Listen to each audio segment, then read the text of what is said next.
লিখিত অভিযোগ যেটা করেছি সেই অভিযোগের এতে কোনো ব্যক্তি ধরা পড়েনি। যারা পড়ছে তারা কি ব্যাপার, কি কারণ সেটা তদন্ত সাপেক্ষ। কিন্তু আমি অন্য কিছু বলতে পারবো না। আমি প্রথম থেকে প্রশাসনের উপরে আস্থা নিয়ে বসে আছি।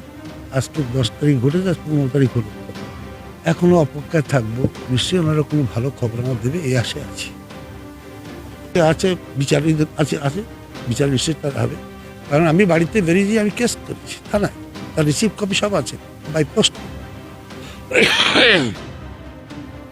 অবশ্যই যখন আমার অভিযোগপত্র কেউ ধরা পড়েনি, সেখানে কখন কি সমস্যা আমি জানি না। কারণ জেলে বসে যে এত বড় র্যাকেট চালাতে পারে, কখন কি হয় কোনো বোঝা নেই। কিন্তু আপাতত প্রশাসন আমাকে ২৪ ঘন্টার জন্য বাড়ি পাহারার জন্য পুলিশ মোতায়েন করেছে এবং তারা আছে।